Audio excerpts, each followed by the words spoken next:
So ang topic po natin ngayong umaga, yung buong topic po natin ay ang from backyard feeding to performance beef production.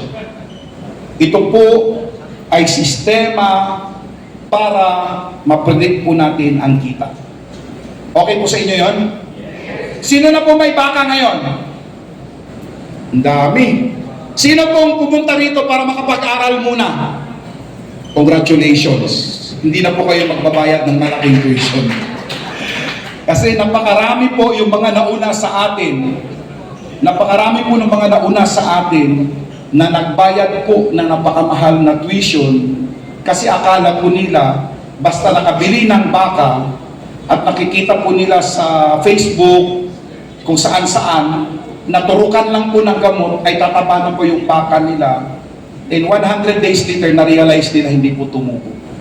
Wala pong iisang gamot, wala pong isang pakete na pwede pong patubuin o wala pong growth hormones na kaya pong patabain ng 1.5 kilo ang inyong baka araw-araw sa loob ng 100 days. Yan po ang katotohanan. Para po yung 350 kilo natin na fattener, gagawin nating 500 kilos. Yan po ay buong sistema bago dumating ang baka hanggang sa ito po ay kakarga ninyo sa truck papunta po sa bintahan. So, kung mayroon pong isang bagay na gusto kong iuwi ninyo ngayong araw ay yung kabuuan po ng sistema. So ito po ang pag-uusapan natin ngayong araw. Mula po sa pagpili ng ideal, kung mayroon po tayong opportunity na makapili ng ideal. Kung for example po, darating ang panahon na pagkatapos po kasi nito, magkakaroon po tayo ng pag-uusap. Kung gusto po ninyong pagbuklurin natin ang mga magbabaka sa Pilipinas on our private capacity at baka po darating ang panahon na pwede po tayo kumuha ng isang barko sa Australia at hati-hatiin po natin patabain dito sa Pilipinas. Ibibigay po namin sa inyo yung guide paano po pumili ng tamang baka. Pero sa ngayon, ang pinakamaganda pong baka na patabain ay yung available na baka na pwede nyong mabili sa murang halaga. Yung sa libro ko po, yan po yung ideal. Pero kung ano po yung pwede natin umpisahan, lalong-lalo pa po nagpa-practice po kayo, huwag na po kayong choosy. Hindi po natin pwede i-fattening yung 4 na bowl ni Neo Abalos doon. Kasi 250,000 po yun. Tapos ipapakarni nyo po, mabibenta lang po ng 100, lugi po tayo. So ganun lang po kasimple yung ating direction. At saka yung mahalaga po, yung unang 2 linggo ng pagdating ng baka. Doon po natin masusukat kung magiging successful po tayo o magiging failure po tayo. Tandaan po ninyo, 100 araw lang po yung ating pagkakataon na yung 350 kilo na baka natin ay gagawin po nating 500. And then, pag-uusapan po natin yung pakain. So, gagawa po tayo ng sample na formula. Una-una, gusto ko pong sabihin para sa inyo, hindi po ako expert. Unang-una po, hindi po ako nakapagtapos ng pag-aaral. Pero, nagsimula pa ako sa tatay ni Paul bilang janitor ng kanilang farm. 10 years, pag-alis ko po ako po yung kanilang farm manager. And then nung pagsara po nung Dialco Farms, dahil tinamaan po kami ng financial crisis, mapalad naman po tayo na napadpad tayo sa Australia. Yung unang 8 taon ko po sa Australia, nagsimula po ko sa isang maliit na family-owned company. 45,000 hectares. Ganun po ang maliliit ko na property sa Australia, 45,000 hectares. Kung naubusan po ako ng asin, para kumuha ako ng asin sa kapitbahay ko, kailangan ko pong bumiyahin ng 20 kilometros. At kung gusto ko pong kumain ng KFC, ang pinakamalapit po na KFC sa akin ay 200 kilometers. So magdadrive po ako ng 200 kilometers, 2 oras lang naman. Mas malapit pa po mula San Mateo papuntang Ortigas. 2 hours. Pagbalik ko po, ubos na po yung isang bucket ng KFC. Ganun po kalungkot yung unang 8 taon ko doon. Pero doon po ako natuto. Dahil maliit po yung kumpanya namin, 45,000 hectares, 7 lang po kaming trabahante. Kasi 7,000 lang po yung baka namin. Doon po, bawat 1,000 baka, 1 tao. And then, from 2012 to 2015, nabigyan po ako ng pagkakataon na i-manage yung isa sa pinakamalaking Wagyu feedlot sa buong mundo. Kunti lang po, 30,000 heads. Araw-araw po ang aming pinapakain. At 30 lang din po kami doon. So kung pag-uusapan po natin yung efficiency, wala pong pwede nating kopyahan na very efficient. Kung makikita po ninyo, kahit yung ginawa po nila sa Wagyu, yung Wagyu po sa Japan, very personal, very sentimental. Isang farm, 100 ulo. Isang farm, 5 ulo sa kanilang farm. Sa Australia po, isang farm, 30,000 heads. Consistent, scientific. Saan po natin ilalagay yung Pilipinas? Yan po yung opportunity na pwede natin gawin. And then, pagbalik ko po rito noong end of 2015 ay nagpartner po kami ni Chef Paul Alcoriza at tinatag po namin yung Adelaide River Farms. At itong huling 2 taon po ay nabigyan po ko ng blessings ng Panginoon. At kasi yung Adelaide River Farms, yan po yung kalahati ng Dialco Farms. At ang kalahati po niyan ay na-foreclose po ng bangko at nabili ko po yung portion doon. Kaya sabi ko kay Paul, sa'yo na yung Adelaide, magkapit-bahay tayo. Pero minsan yung baka niya po nakikikain po sa akin. So, katabi kami Adelaide River Farms. Ito naman po yung Great Arc Farm. Sa mga hindi pa po nagpapalo, tulungan niyo naman po ako. Yung Adelaide River is almost 70,000 na po. Tulungan niyo naman po ako. Nasa 37,000 pa lang, kakaumpisang pa lang. At saka i-follow niyo rin po yung 5A. Kasi kawawa naman, nasa 37,000 pa lang po yata. 5A Breeding Farm, Adelaide River Farm, at saka Great Arc Farm ni Kabakang Arnel. Andiyan po lahat ng mga gusto po namin i-share sa inyo. So, mula po sa ration, tuturuan ko po kayo kung paano, sa Australia po kasi, ito kwento ko maya-maya. By the way, I would like to welcome si Attorney John Francisco. Napaka-busy po nito. Andito na naman po. Dumating din po sa Attorney John Francisco noong nag-launch po ako ng libro ko sa Jensen. Sir, siya po yung presidente po ng National Cattle Raisers Association in the Philippines. So kung gusto niyo po magpamiyembro, nandiyan po si Attorney John. Napakaganda po nung organization na yan. Para po sa mga small cattle raisers. So, welcome po kayo. At kahit membro po kayo ng FCRAP, pwede rin po kayo magpamembro ng NCAP. Marami pong nagsasabi na may kalukuhan pong nangyari dito. Pero ito po, wala pong halong biro ito. Ito po ay baka po ng Mayor Samlang North Cotabato, former Mayor Joselito Piñol, kapatid po ni Secretary Piñol. Ang nangyari po sa baka na to, binili po ito ni Mayor Piñol kay Congressman Susik Sakdalan. Napakaganda po ng baka na to nung binili niya. Matikas, mataba, mukha po ng mga bull na bosniyo doon sa kanilang farm.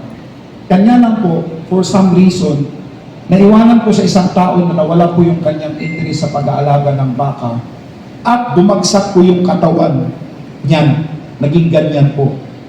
Siguro may kunting problema sa crafting ng picture, pero yan po yung mukha niya noong March 23, 2021. 390 kilos. At pagkatapos po ng 101 days, kasi po, wala po laman yung tiyan, nung dumating sa amin, talagang patay po yung microbes sa loob ng tiyan ng baka na yan. Hopeless. After 101 days, naging 720. Ano po ang nangyari dyan? Wala pong hormones yan. By the way, bago ko makalimutan, Huwag tayo masyadong nagpapaniwala-wala doon sa mga hormones na yan. Lalong-lalo na po, pag mali yung paglagay. May nakikita po ako sa Facebook, tinuturok po yung hormones dito. Mali po yan. Kung may pagkakataon po kayo na magkaroon ng hormones, ang tama po paggamit ng hormones, ito po yung kainga ng baka ninyo, sa likod po, kailangan po i-divide it by 3 po ninyo, at itusok po ninyo na dapat po yung 6 na pellets ay hindi mababasag at napoposition po sa gitna ng tainga and also in between skin and the cartilage. Diyan po siya magiging effective. Pero, kailangan po mayroong pagkain na balansyado. Okay? Pag-uusapan po natin.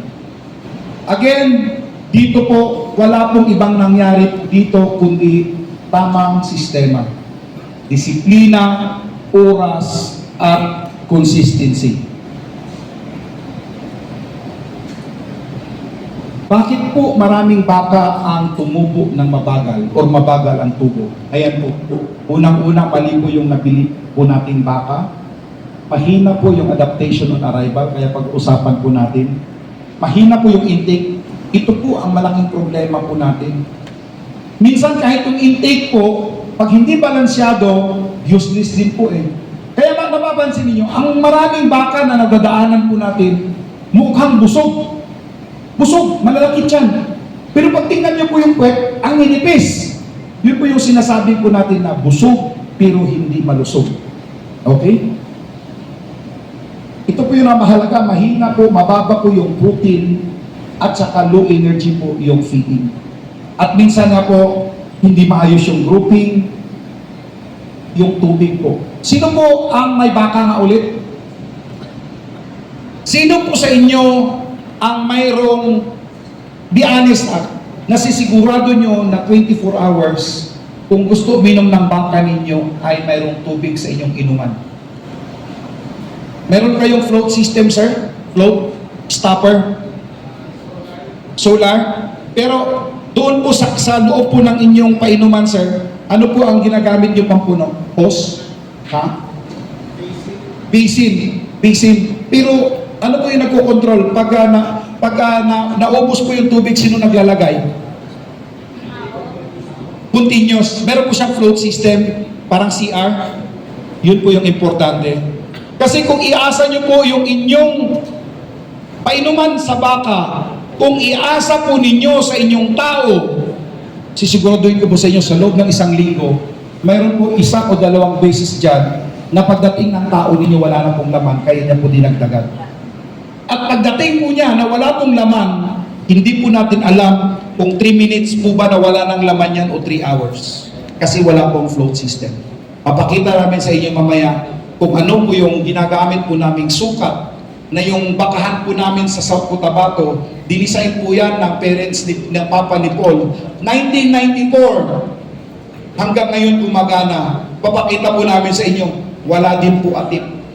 Wala din pong paligo. Simentado lahat-lahat. Hindi ko po sinasabing kopyahin po ninyo. Pero kung gusto nyo pong magtipid, ito po yung pinakamagandang pwede nyong gawin. Tubig! Napakahalaga po na yung baka po natin ay magkaroon po ng source na tubig 24 hours a day, lilinisin po every 3 days. Heat stress. Yung mga baka po nila Neo doon, kung ako po may-ari, kahit na hindi ko na po gawan yun ng atip, kung ako po. Kasi unang-una, kung meron po akong pabili ng atip, ibili ko na lang po ng baka. Kasi yung Brahman po na yan, nagkaroon na po ng study yan sa University of James Cook University sa Australia. Pinasok po yan sa oven at 71 degrees. Nagngangat-ngat pa rin po yan. Yes! Ganyan po katibay ang Brahman. Hindi po dapat natin sila binibibi. Matibay po yan, walang problema. Kasi po, yung dito po, aircon po yun eh. Aircon niya po yun, yung bukol. Ito pong lambi-lambi dito, radiator niya po yun. So, hindi po, matibay po yan, hindi po yan madidisgrasya. Wala pong problema.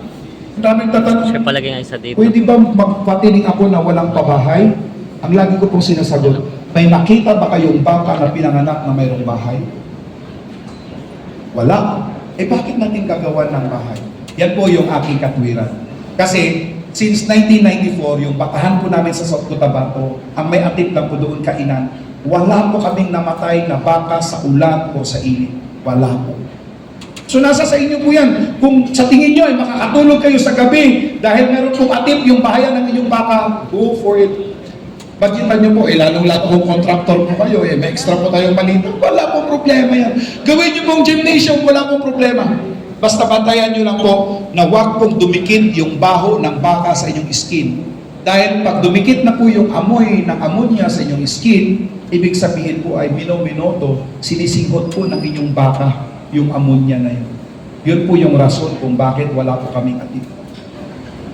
Ang kailangan po ay 24 hours na malinis na tubig, hindi po atip. Tapos ano naman? Yung fitlat nyo ba mayroong ilaw? Ganun din po ang sagot ko. Mayroon bang pinanganak na baka na mayroong ilaw? Wala din po. So ang ilaw kailangan lang po for security purposes. Yung baka ay kakain po ng 22 hours a day with or without light. Kayo po, kung may budget po kayo pambayad ng Meralco, go for it. Pero kung ako po tatanungin nyo, practical po. Wala po kaming ilaw sa aming baka. Okay? Heat stress. Ang may problema po sa heat stress, yung mga nasa dairy farm. Sino po nasa dairy farm? Ngayon, sino po may dairy animal? Ikaw, sir, meron? Naku, sige sir, good luck. natin yan. Yan po ang isang pwede nilang gawin sa Australia. Sa Australia po, ang apron lang po ang may siminto. The rest is lupa. Pero pag ulanin po sila 20 times a year. Tayo po, ulanin po tayo. Nung nagkaroon po ako ng short course sa University of New England, sabi niya sa akin, Arnel, how much rain you got in the Philippines? Nagulat po ako, what rain? Rain! Rain! Yung isla kasi rain, parang ganun pa Alam niyo naman yung mga muti, di ba? Ang hirap intindihin. Sabi ko, we don't measure. Sabi niya, why? How frequent? Sabi ko, twice a week. Sabi ko sa kanya, what? Nashock na siya.